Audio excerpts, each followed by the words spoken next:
বেটাইন তুইয়া বেটিন গিয়া খালি ওপেনলি বাজার করতাম হতাই গেছে। এখন এখন ঈদর বাজার মহিলা হলে করা লাগে বুঝেছেন। কোন বাড়ির মহিলা করো বাজারও দেখবা, যে বাড়ির মহিলা সর্দার মহিলা দারোগা জানিয়া রাখি, যে বাড়ির মহিলা দারোগা মহিলা সর্দার বেটিয়ে বেটায় মাতিলে এক কথা মার মারলিব গর্দনা ধরিয়ে বুঝেছি। ইলা আসন বেটিন বেটাইন তোরে মারি বেড়াই দিবা, বেটাইন যে ডরাইয়া মাতেন না ইলা আসন বুঝাইছেন নি। বেটা ডরাইয়া করবো কিতা, এখন আর পাওয়ার নাই, শরীরে কমজোর হয়ে গেছি, বেটি চায় চায় চলে গত চলে। কিন্তু তাই গুণাগার হইতরা স্বামীর হুকুমরে অমান্য করডা, শরীয়তের হুকুমরে অমান্য করডা। তুমি বাজারের লাগি নাই, তুমি বাজারে ব্যবসার লাগি নাই, তোমার স্বামী আসন, স্বামী ব্যবসা বাণিজ্য করতা, বাজার হাট করতা, আর তোমার বিশেষ ইচ্ছা স্বামী সঙ্গে লইয়া যাও, স্বামীর সঙ্গে লিয়া যাও, কুটুম বাড়ি যাইতা স্বামী সঙ্গে লিয়া যাও, উপযুক্ত তোমার ছেলে আছে লিয়া যাও, বোন লিয়া যাও, বাই লিয়া যাও, কিংবা তো তোমার বিশেষ কোনো কারণে ডাক্তারের কাছে যাইতা বাধা নাই, ইতাত শরীয়ত দেখাই লইতে যাওয়া লাগবো ডাক্তারের কাছে, কুটুম বাড়ি মার্কেটিং ওপেনলি করা আমরা লাগি নিষিদ্ধ, মহিলাগল যাইতা না। বর্তমানে চলেন নি না করছে ঈদর বাজার আর রিডাকশনের বাজারও টাউনও গেলে আটিবার ক্ষমতা নাই, যা বেটি নেই টাউন ভরি যায়। আল্লাহ রিডাকশনও মাল লইতা বুঝাইছেন কি, আল্লাহ বাজারও আটাবার ক্ষমতা নাই। চৈত্র মাস এখন আমরা পারি না, সময় পাই না, যাই না, তবে আখটা এক দুই দিন টাউনে যাওয়া পড়ি যায়, ইলা দেখা যায় রিডাকশনের বাজারও হাইরে গল্লির ভিড় ডর করে। ইন্ডিয়া যেন যায় রিডাকশনের বাজার এটা আড়ুয়া রিডাকশন করে তো 2 নম্বর মাল দেখো দুর্বল হয়ে গেছে, গিয়ে কমজোর হয়ে গেছে, ফুরানো হয়ে গেছে, মূল্য ইটে সাড়ের ও তা গিয়ে সারা আনটা গিয়ে ভাগল হয়ে গিয়ে বালা যে গুই গুণ দাম কোনোদিনও কমতে হবে, কমবই কমছে না। এর লাগি মা বই নকল সচেতন কুয়াপ, দয়া করিয়া ওপেনলি বাজার আটতা ক্ষমা কুয়াপ, এটা আমরার ক্ষতিয়র সমাজও অসৌন্দর্য দেখা দেন। 1 নম্বরে রাসূলুল্লাহ সাল্লাল্লাহু আলাইহি ওয়াসাল্লাম সাহাবায়ে কেরাম অকলরে কইয়া দিছন, ও আমার সাহাবায়ে কেরাম অকল শুনো, 1 নম্বর হইল তুমি তান মিছা কথার থাকি তুমি তান বাঁচার চেষ্টা করিও, মিছা তুমি তান মাতিও না, মিছা মাতার থাকি তুমি তান বাঁচার চেষ্টা করিও। মিছা মাত হইয়া তাকছে গিয়া বলে গুনাহ কবিরা। মিছা মাত কিতাব মিছা মাত যারা অধিকাংশ মাতে, মিছা মাত মাথা গুনাহ কবিরা। মিছা মাত মাথাটা আল্লাহ রসুলের নিষেধ করছেন, যারা মিছা মাত মাতব মুখের মধ্যে দুর্গন্ধ সৃষ্টি হইব, এর লাগে মিছা মাত মাতিলে মানুষের মুখ না পাক হয়ে যায় গিয়া। মিছা মাত মাতা গুনাহ কবিরা। নবীজি ফরমান তুমি তান 1 নম্বরে মিছা মাত মাত্তাকে বাঁচার চেষ্টা করো, মিছা মাতটা কি তুমি তাই বাঁচ, মিছা মাতটা কি তুমি তাই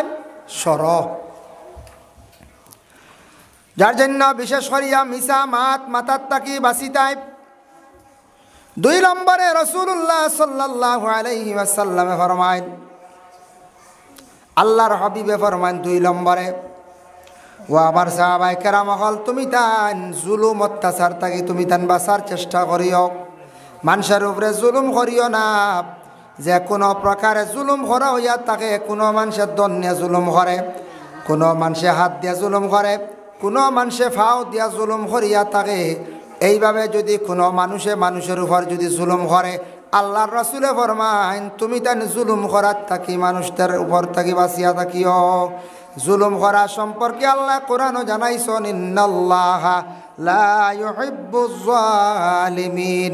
আমি আল্লাহর যাতে জালিম অকলরে কখনো মহব্বত করি না। যারা মানুষের উপরে যে কোনো প্রকারে জুলুম করিয়া থাকে, ও জালিমেরা রেখা থাকছে, জালিম অকলরে আমি আল্লাহ কখনো ভালো পাই না, জালিমরে আল্লাহ মহব্বত করেন না। 3 নম্বরে রাসূলুল্লাহ ফরমান ওয়াদার খিলাফ করিও না, ওয়াদার খিলাফ করিও না। ওয়াদার খিলাফ করতে না বাইরে তোমার এলিয়া আমি অমুক দিন অমুক জায়গায় যাই, ওয়াদা করিলাইছন ওয়াদার থাকতাম, কিংবা তো বলে বাইরে তোমার কাছ থেকে অমুক দিন কিছু টাকা আসলাম, আল্লাহ ও ভাই তোমার টাকা গুনতে আমি অমুক দিন দিলাই, ওয়াদা জায়গাত রাখতাম। বাইরে তোমার সঙ্গে আমার মেয়েটা বিবাহ দিলাই, হয়ে ওয়াদা দিলাইছন আর দিলাইতাম। বাইরে বিশেষ করিয়া আমার মেয়েটা তোমার ছেলের লাগি দিম, কিবা তো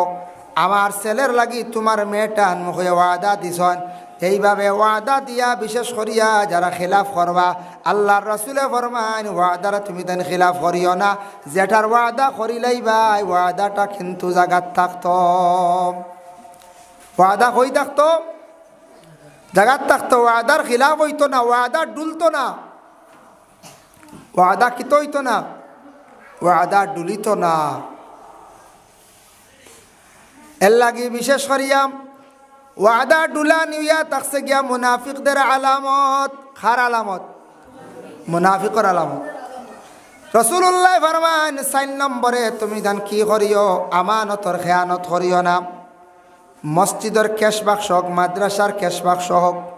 বা মাদ্রাসার কিছু টাকা হোক আপনার কাছে রাখা আছে এই টাকা টাঞ্জালা আছে এইভাবে রইত যদি এরা ইজাজত দেন আপনি খরচ করতে পারবা মহল্লার মানছে হোক কমিটির মানছে যদি হোক যদি হন বলে আচ্ছা টাকা আপনি কিছু খরচ করেন লাড়ন কোনো বাধা নাই নষ্ট হয়ে যাইব সময় মতো যেন আমরা পাইতাম যাই যাচ্ছি আর যদি হন না ক্যাশ বাক্সত যে পয়সা জেলা আছে ওলা থাকতো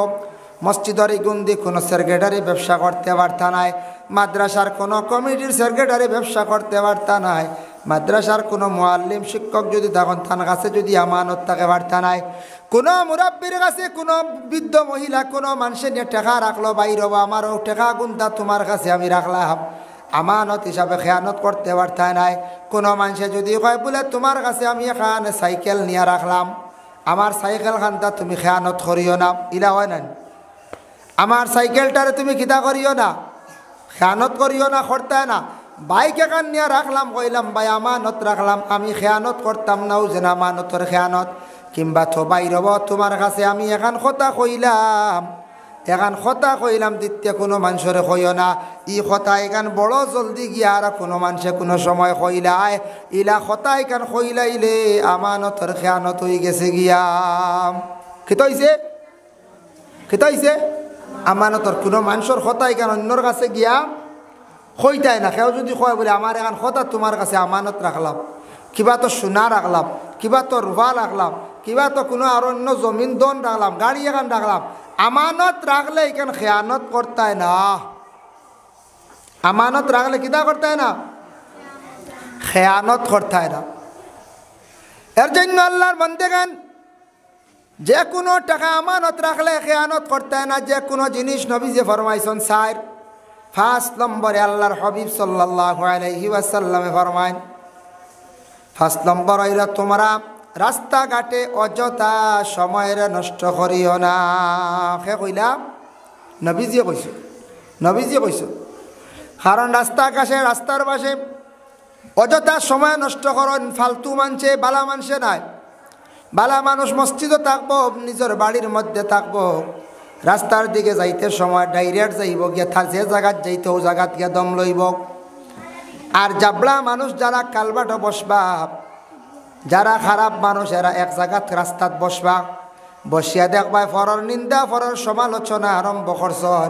বাইরে জানিয়া রাখবা রাস্তার পাশে রাস্তার দ্বারো আড্ডা দেওয়া সম্পর্কে আজ তাকি ১৫০০ বছর আগে আমার নবীজিয়ে কি করছন ঘোষণা দিয়া গেছন নবীজি ফরমান রাস্তার মধ্যে থাকলে 2টা হক আদায় করিও একটা হক হইল গিয়ার আল্লাহর রাসূলে ফরমান রাস্তার মধ্যে থাকলে কোনো মানুষে সালাম দিলে তার জবাব দিতাই আর 2 নম্বরে রাসূলুল্লাহ ফরমান কোনো মানুষে যদি সন্ধান চায় জায়গা চায় বলে অমুকর বাড়িতে যাইতাম অমুক জায়গায় যাইতাম তাহলে তার জায়গা পর্যন্ত পৌঁছাইয়া দেওয়া আপনার উপরে হক হয়ে যায় খেয়াল করছো নি মাত রাস্তার কেউ জিজ্ঞাসা যদি করে বলে অমুকর বাড়ি যাইতাম ও বাড়ি ফুক করে যাইতাম রে বউ ও তুমি কই যাইতা বলে ও রাস্তা ও বাড়ি গিয়া গিয়া ও বাড়ি ফুক কুয়ানি বেঠায় আমরা এইভাবে তো আসুন না ফুক কুয়ারা তে আমি ও বাড়ি যাইতাম আসলাম রে বা অন্য খাদিম সাহর বাড়ি যাইতাম আসলাম ও খাদিম সাহর বাড়ি তুমি পৌঁছাই তার রাস্তা গো বালা করি বাতাইয়া দিয়া দিতাই যাইতাম আসলাম রে বা চকুর হাল খোয়ানি আল্লাহর এক বান্দি মারা গেছেন বেটি বড় জলদি হাল দেখতাম এই বেটি মারা গেছেন আমার ও আসিমর দাদি আমার জায়রার দাদি মানিকচার মা খালাচ্চার মা ই বেটি আর এখন বার করেন কিছু শাল মনে কর চকুর হাল বার করেন সালেক সার পরিবারে ওলা নানি চাচি বার করেননি কিছু বার করেন তবে হি বেটি যত সিবাত হা লোকা উঠি উল্টে কথা হোক বইরিস ও আল্লাহর মন্দিরে আল্লাহ এক কিতাব দিছিলা যত চকুর হাল বার করছে আমারও জীবনে দুইবার বার করছি একবার বারে গেছে ডাইরেক্ট আনলিছন খাফড় দিয়ে আর একবার সুই দি ভারাইয়া হাই রে শিখছিলার মানে গাড়ি গেছিল সম্রাট গাড়ি গেছিল প্রায় মানুষের চকুর হাল বার করছেন চকুর বালি বার করছেন এর লাগি চক্ষু শিবির চকুর ব্যবহারে এলামি করিও না আন্দাজি হেওরার ভাতা দি ওতা দি ঠানাইও না বুঝতেছেন চোখ নষ্ট করলি ভাই